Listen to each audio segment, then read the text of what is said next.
Okay, ready? Yep. Welcome to Defend Philly. I'm Vani Hanamirian, and alongside Louis Cocco, we're bringing you episode 2 of our podcast. Very excited. This is really, really cool for us. So again, thanks for listening along, and guess we'll jump right into the action. Vani, take it away. Yeah, let's hear it. So, Louis, today I'm going to talk, I think we should talk a little bit about coaching. So, first, I want to ask you what you think of Tocchet. Yeah, Rick Tocchet. Originally when he was hired, I said this on air. I was kind of indifferent. I didn't vibe with the whole, oh, it's the old boys club. He's just another former Flyer, blah blah. Because we've had there are former Flyer coaches in other parts of the league who have done pretty. Craig Berube went and won a Stanley Cup. You know what I mean? Like former Flyers aren't a problem. I think the real issue was the fact that they thought they were bringing just another guy to be back in the old chummy. It's just because they played here and blah, blah, blah. Look, Rick Tocchet has won 3 Stanley Cups as a person, two as a coach with the Pittsburgh Penguins, and actually one as a player with the Pittsburgh Penguins. Um, I I was indifferent. I wasn't sure because he hasn't, as a head coach, really had tons of playoff success. It's not like he, has won a Stanley Cup as a head coach. His 2 Stanley Cups were assistant coaches under Mike Sullivan with the Penguins. But, it was kind of like this could be interesting. We'll see. I was more indifferent as time's gone on. I've really liked what he said when he's been on interviews in the media, and we'll talk about that in a little bit. Yeah. Um, I've liked the things that I've heard from him. I've liked the things that I've seen from him. I think if he can listen, if he can do some of the things that he says he's going to do, I think it could be a good hire for the Flyers. What do you think? I love this hire just simply because I think the biggest thing for the Flyers has been finding a new identity because for so long we've been saying that the identity is rebuild and rebuild is not an identity. So this team has what it takes to kind of start a new era of the Flyers. And I don't mean just like new era on a shirt because we've tried that, like literally starting a new era Yep. and trying to understand who the Flyers are and why like they're all there, because I feel like for so long, especially under the last coach, which we'll get into, but under John Tortorella, I felt that this team was broken down further than it needed to be. And so I think that Tockett's coming in and he's picking up pieces that were like the team was damaged. They've had a lot of blows to their self-esteem, to their roster, to their playing style, to their freedom on the ice. They haven't really been given the opportunity to do what they want to do or play how they want to play or necessarily know if they're going to get benched and when and why in the past couple years. So to have Tocchet come in and have him be a guy that knows Philadelphia and pair him with former players and other people that have connections to the organization. You have Jonesy in there, you have Briere in there, you have Wayne Simmons in there. I think that that combination is good to kind of help rebrand the Flyers because they know who the Flyers are. They just don't know what this new identity is going to look like. So I think that this was a really good hire. And also, we're going to talk about it a little more too, but I love how open he is to talking to the media, to coaching his players, all these different things. Like he doesn't limit himself or the players or put up any kind of like boundaries or restrictions, which is nice compared to what we've had. Yeah, circling back to Tortorella, you kind of started to give your thoughts there. What do you think? See, because when I think about Tortorella, I think he served a purpose in Philadelphia. I think, post Elaine Vigneault, I think post, well, if we're going to go back even further, the Dave Hackstalls of the world, then we had Elaine Vigneault, then Tortorella. Dave Hackstall was kind of a mess to me. It was just kind of wishy-washy. He does have a winning record with the Philadelphia Flyers, but those years between 2016 and 2019 were not good. Consistently finishing in the lower part of the Metro, very certain lower part of the actual whole league standings. Alain Vigneault was only here for 3 years. He had a winning record, but those weren't fantastic years either. He actually got fired partway through the 2021 season, the 2022 season, it looks like, when Mike Yeo took over. And actually, the majority of the games, because Mike Yeo, I'm looking at a list, Mike Yeo had played. He coached 60 games that year. So Vigneault wasn't long for the 2021 2022 season there. But I thought that the hiring of Tortorella was done for a purpose. It was to restructure this team. It was to add a little bit more of a hierarchy. You bring in a harder nosed coach. Not that Elaine Vigneault wasn't a hard nosed coach, but Tortorella is pretty famous for being a hard nosed coach. I'm sure you've seen the video, one of the most famous coaching, well, it almost got to fisticuffs, but, you know, brouhahas, if we want to go there, if you want to use a funny term. But that is the type of guy John Tortorella was. Old school, early 80s, 90s, 2000s hockey, where it's just brutal. You bludgeon guys. Uh, it kind of felt like they were hiring to find an identity again. It felt like they were trying to go back to those 70s Broad Street Bullies that won multiple Stanley Cups.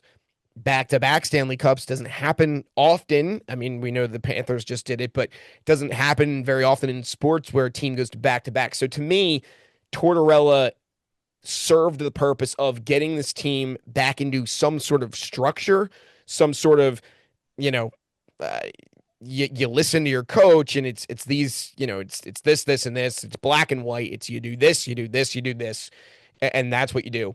I thought he served a purpose. He obviously is known to burn out his message. So I think it was time to move on from him. But to me, he served a purpose. What do you think about John Tortorella and his time here? I disagree. I mean, Okay. I just don't think he served a purpose positively. I think that right now we're going back on everything he's done, and I think that this is a young team. I mean, we're one of the younger teams. Our average age, I think, is like 26.4 Yes. Sounds years. right. And so it's like we're a young team. These players are just getting their introduction into the NHL. They're learning their style. They're learning this. They're coming into a team that's looking to find a new identity. And then you have a coach that's not allowing them the freedom to do what they want. And then you also have a coach that like can't really handle player relationships well. He does not get along with a lot of his players and doesn't make an effort to. And so like the reference I make here is we look at Howie Roseman, who just went on Bussin' with the Boys, right? Bussin' with the Boys. Yes. Yep. Okay. And he was like, yeah, I have a good relationship with all my players. I know their families, I know their like kids, I know their whatever, whoever matters to them. But at the end of the day, it's a business. And so he's like, so at the end of the day, when they have to go, they have to go. I feel like Tortorella was like 5 steps too deep into that business and was like, no relationship with them whatsoever. Actually, I'm going to burn the bridge that I have with them if I have one. Bench my captain, put the blame on all of them. And that's where I like really drew the line was the blame. So like you have Howie Roseman who's loved in Philadelphia, and then you have John Tortorella who's not even trying to maintain relationships with his players, regardless of keeping business and personal aside. There's no personal, and the business is even worse. So it's like he didn't really manage to make relationships with his players. The ones he did have were bad, eventually leading to the Cam York situation where he left. But especially when you have all this youth, you gotta be smart about how you manage it. And I just don't think he was. And I think that like old school style, old school approach he had works for certain teams that have older players that have an identity, but this team just didn't and doesn't. And so it's like when you brought him in and you have the Mishkovs of the world trying to explore the NHL and make history and do the Michigan and all this random stuff, and your coach is saying, no, like old school hockey, like that's just not with the times of what this team is now. Yeah, and to Yeah. your point about the younger roster, these times are changing in the NHL. It's not a league of brute force. I was watching, doing some research. Tortorella, famously anti-skill plays, famously the Michigan. We'll talk about that a little later on. He does not want those types of plays in in the league. He thinks it's too showman for the league.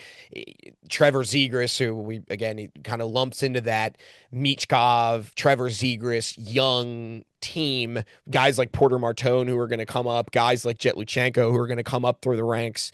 Flyers talent that will be making the team in the coming years. These young guys who probably grew up watching, the Svechnikovs of the world in 2019 score on a Michigan the first time ever in the NHL. I mean, Mike Legg created it in 1996 when he went to Michigan, but it was never scored. Nobody ever scored on that play until 2019 with Andrei Svechnikov. You know, it it's not about just physicality anymore. It's about skill. It's about finesse. It's not about punishment in terms of physicality. There is a lot of physicality. The Paul Maurices of the world coaching the Florida Panthers, win back-to-back Stanley Cups, have made the playoffs multiple times in the last 5 years. They play with physicality, but it's more of a we're going to wear you down. We're going to break you. It's not we are punishing you. It's not the Nicholas No. Cronwalls of the world where you're hip checking a guy and sending him 6 feet in the air along the half wall. It's Matthew Tkachuk who's in there to take your body out of the play, but in a skillful way. There's physicality weaved into skill, Hmm. but but there's the word there is skill, which Yes. John Tortorella was not a proponent of. He actually even talked about it. When Michkov tried to hit the Michigan a few times, he said, "I've lost this battle." He came Hmm. out into the media. Tortorella said, "I've talked to him plenty of times about it. I've lost the battle." Wait, he came out to the media and blamed the player instead of himself? Oh, Weird. wow, interesting how that goes. But it is a league that is being very influenced by a global culture. Let's just put it that way. Global culture, the whole world in general is becoming more of a global culture. If we're just gonna go like 100,000 foot view, like we're up in space past the atmosphere. If we're looking at the world in general, there are, where there used to be very big cultural divides, and it was these people did it this way and these people did it this way. With the internet, with social media, there's so much more of an overlap. There are trends that are global trends, people doing things in Italy that they're doing in Wisconsin. You know what I mean? It's things are happening, things are changing, and it's the same for hockey. You look at creators like Hey Barber, he's probably one of the more famous ones. Hey Barber is a trick play god. The guy is unbelievably skilled. He never played in the NHL, but he is so focused on skills, puck handling. That's the way the game is going. These kids are growing up on TikTok, on Hmm. Instagram, where Hey Barber is. He's posting his content. They're watching these plays, they're practicing these plays, and they're becoming unbelievably skilled. When I was a kid, when I was playing hockey, it was skate a straight line, jump over that tire, and avoid the cone and shoot on net. Now these kids are hitting Michigans between the legs, dipsy doodling around people, just unbelievable amounts of skill. And that's the way the league's going. When these kids in practice, Rick Tocchet was on the Nasty Knuckles podcast, and he talked about he wants kids to have fun in practice. He was giving advice for parents whose kids are growing up and might make the NHL one day. He said he wants them to have fun. He wants them to practice these skills. That's the way the league is going. You practice as a kid. What you do as a kid translates to when you eventually become an NHLer. The league is changing, and Hmm. Tortorella was just not ready for it and maintains his view. He doesn't want to be ready for it. No, and that's fine. You don't have to change with the times, but the times are still going to change. And I think you bring up two really important things. The first one is just like like showmanship in sports, which goes beyond just hockey, but you look at these things that are making like baseball. You look at what's making baseball relevant right now. You look at Durant's entrance. That's bringing people into the ballpark. That's having people in the ballpark giving standing ovations, looking forward to when he comes out. That doesn't necessarily have to do with the game. It does in some way, but doesn't necessarily. But could you imagine the reaction from Philadelphia fans if you had, let's say, like Owen Tippett scored between the legs? Like, come on. score Michigan, anything like that. Like you bring hockey back into the relevance, and the relevance right now is media. That's where so much is happening. That's where these kids are learning how to play. There's where these kids are learning their tricks, the trick plays, trending things. Even if you don't have the best team in the league, if you can get something that goes viral or makes you noticed, like that's what's happening. And so then that brings us into my other point, which is another reason why Tortorella was not my favorite, which is media, because so much of today is in media. And he just outright refused to like be respectful of the media or polite to the media. And he'd go on these like, I mean, to say to the media you don't even want to coach the team you're coaching and like you've given up to tell the media that, oh, it's I think it was I think they just lost to the Islanders and he said, "Oh, well that was Travis Konecny's fault." Like that's not my fault. That's on Travis Konecny. And it's like, "Okay, but that one's on Travis Konecny. The one before was on Michkov. The one before was on Couturier. Are any of them on you?" And so that's one factor. But the other one is like, as media members ourselves, it's so important, especially in the city of Philadelphia, to have a good relationship with the media and to at least maintain some pleasantries, talk to them, be kind. Like, people were scared to go into that press room. And that shows. I mean, on social media, we have head coaches like we have Joe Mazzulla, like trending from the Celtics for not avoiding questions, but just being funny in press conferences. Tortorella was trending, but for the complete wrong reasons. And that doesn't help the morale of the team. That doesn't help you trying to coach a team in Philadelphia. And that breaks down what we're trying to find as an identity. So that was really upsetting to me, his approach to the media. And then as we noticed, like when finally Tocchet came on and spoke to the media, he's like all for it. Like what did he say? I think you remembered it better than I did. What was he He, saying about joining? yeah, I mean, he said that first of all, he had a lot of offers on the table, but he wanted to come back to Philadelphia because he loves the culture here. He understands the culture here. He was a player here. He had so much fun here. But the other thing that I think was really special for me to hear, and something that, I wasn't so sure about, the knock on Tocchet, one of the knocks on Tocchet when he was hired was that he was, again, hard nosed, and that he's a dump and chase coach. He's all defensive. He doesn't really want to. It felt like, are we hiring another John Tortorella? But what he said that I loved, which I think is showing it's a little window into what John Tortorella is like, and I hope it translates. I really do. He said he wants to be a partner with his players. He said that on the WIP morning show. He said that on the Nasty Knuckles podcast.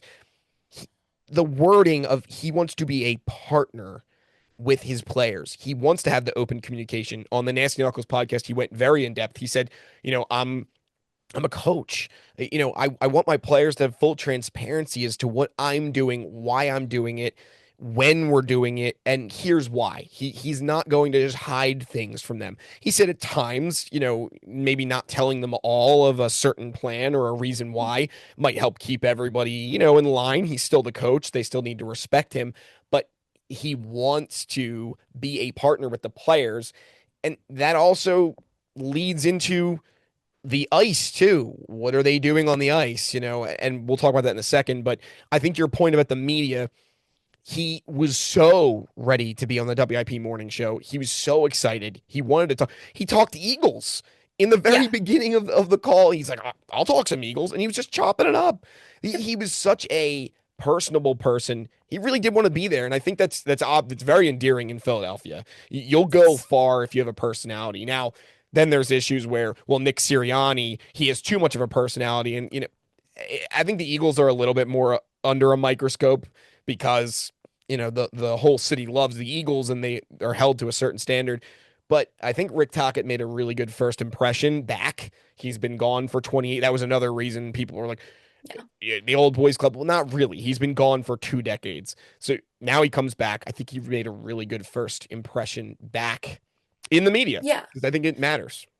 definitely. And I also think that the way he's planning on coaching, which you touched on, was he's not worried about like he doesn't have tunnel vision to we're playing traditional, like this isn't this. We've seen a million different teams try or hundreds of different players try out different styles of play in this modern league. And you can't deny that hockey is changing, it's evolving, things are happening. And so you look at the Matt Rempe's of the world who come in and they try and bring out the Broad Street bullies again. Like that didn't necessarily work, or maybe it did, but I don't really think Nah. anyone's giving a second look at the Rangers right Nope. now. So that like didn't really work. And then you look at the way the Panthers have done it. And then you look at the Four Nations, especially, which is where you had a good point, is like we had that physicality in some of the games, but we didn't have it wasn't the whole game. There was still the skill, there was still the play, there was still that final game where you had what? More viewers than the NBA All-Star game. Like you are bringing attention back to hockey, and we've said this before, but Philadelphia is a hockey city. Like we need to bring hockey back and fans are ready. People are eager.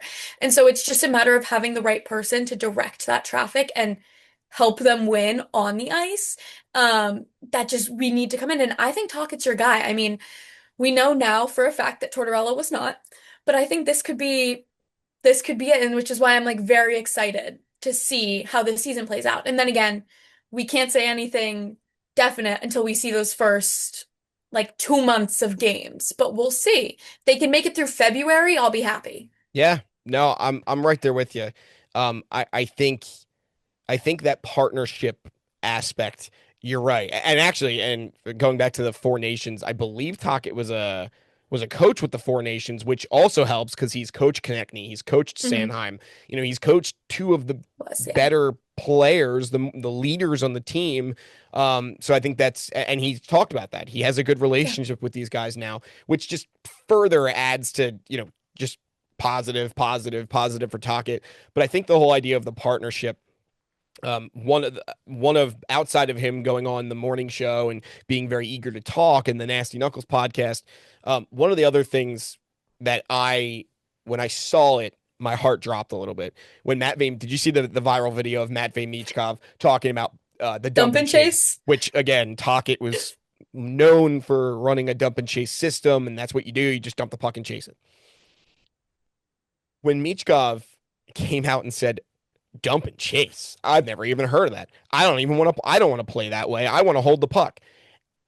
My first thought was, oh boy, what is Rick Tocchet going to think? And it was funny. I've been talking about the Nasty Knuckles podcast a few times. Tocchet went on the Nasty Knuckles podcast and they asked him, they said, hey, have you seen that video? And Tocchet's response, I think, was perfect. And I think this might be the pinnacle of why I'm stock up. I'm positive about the Tocchet hire, why I think he's going to be a big asset to the Philadelphia Flyers. And I think prove your point, right, that Tortorella was not the answer, and that tough, rough and tumble type of style is starting to go away. That early '90s style that John Tortorella absorbed and coached for his whole career. I think it's starting to go away, and here's why. So they asked him, "Hey, Rick, did you see Matvey?" He said he doesn't want to do the dump and chase. And Tocchet had a little bit of a laugh. He said, "Oh yeah, well, he was going 2 miles an hour when he was explaining that. Of course, you wouldn't. There's no one in front of you. Like, of course, you're not going to dump the puck if there's nobody in front of you." But I think the point that he made that was really big for me was, but when a player like Matvey Michkov has the puck, and if he has open ice, I want him to make that play. He said, I want our skilled players, if they have the room, if they have the ability to, if they had a head of steam going into the zone, and that's just one instance, but I think it translates. If they have the ability to make a play using their skill, that's what I want them to do. He said, and he went on, but I think it translates. He is very good, seemingly, at discerning the players that he has, the talents that they have, and he wants to put them in a situation like Matvey Michkov. He said Michkov is great with the puck. The kid handles the puck in high pressure situations really well. He said we want to get that player the puck. Yeah. If he has an opportunity to make a play, make a play. I think that's big for me. When Tocchet, when the head coach, who we weren't sure about, comes out and says, I want my skilled players to make a play. I want to put them in that situation. That's a good sign. Yeah, I mean, it also shows the difference because last season we had players going slightly off of Torts' plan. Like, say you veer off the path just a little bit, benched. It doesn't matter what Yeah. else happened. You could Right. veer off the path and score a great goal. That's like a highlight reel goal. No, but you're benched because he didn't like that. And so it's less about that control factor and more about partnership, working with your players and being a team instead of being in charge of everyone. And I agree about his experience. I think it was announced he's coaching Team Canada too, so for the Olympics. So I think it's going to be, right? He's I believe on the so. staff. He's on the staff. He's on staff. Okay. Yeah. Because he has experience working with all different players, bringing people in from that might not necessarily play together all the time. And so I'm really hopeful for this. And I think that this was a great decision on the Flyers' part. Just, I don't know if it's a long-term solution, but I think while we try and search for an identity, why not have someone that already knows who the Flyers are at the core and can help them brand a new image of who they're going to be and maybe like cure some of the trauma that was put on them from the last couple of years? Just Yeah. maybe. And he's coached high level players too. I mean, he coached in Tampa Bay. That means early Tampa Bay. He was the head coach in Tampa Bay in the early 2000s, which means he had Steven Stamkos. I don't know if Kucherov was there yet, but he had a young Steven Stamkos who was an extremely impact player up until I don't know last year when he went to Nashville, and Nashville's a dumpster fire. So you have guys like that. Then he was an assistant coach in Pittsburgh. That's Evgeny Malkin. That's Sidney Crosby. Some people say one of the greatest to ever play the game. Two extremely high skilled guys. Then he was the head coach of the Arizona Coyotes, not the Phoenix Coyotes. Now the Utah Mammoth. Guys like Logan Cooley, Yeah. guys like Kesselring. I don't know Yeah. if he had Kesselring, but But you know, he's young talented players. He knows how to mhm. coach talent, and I think that lends to the partnership aspect. He wants to Yeah. put the guys in the right position. Yes, definitely. Yeah. So, one more question for you, Lewis, Yes. before we call it. I want to know what your favorite year of Flyers hockey was. Oh man. What's the best year you've seen? Yeah, it's tough because Can be multiple. when we opened the show, we did realize that the past few seasons, even with a Lane Vigneault, with Hackstall, they weren't so great, and that was kind of right when we were growing up. Um, Yep. I I don't want to make it just a completely chalk answer, but I think I have to. 2010. I was 9 in 2010. I watched us go to the Stanley Cup final. I remember sitting in my living room. I think I was living in Lehigh Valley at the time, sitting in the living room, and it's game 6. It's an elimination game. The cup was in the building. Wells Fargo Center is absolutely packed. Patrick Kane, I think he was skating down the left wing, fires it at the net from what seemed like the goal line, starts celebrating. And no one knew where the puck was. We were all confused. Start celebrating. Well, don't you know, Michael Leighton wasn't hugging the post very well, sneaks in, game over. Flyers lose the Stanley Cup on home ice to the Chicago Blackhawks. That season was electric up until that point. That was the last time we were in the Stanley Cup playoffs. Gee, that was 15 years ago. So to Yeah. me, I don't remember it super well, but in my lifetime, that's probably the best season that I can remember. Yeah. I'd say that's probably the best season, but I don't remember it. I was 6 years old. So I was just getting into hockey at the time, actually. Fun story. My dad and I had bought like partial, less than partial season tickets. Like we were Oh, like a taking package. like a package, but we Yeah. were with someone else and he had Okay. like majority, but we had some. Playoffs come around, and I don't remember this at all. It was one of my first couple years following hockey.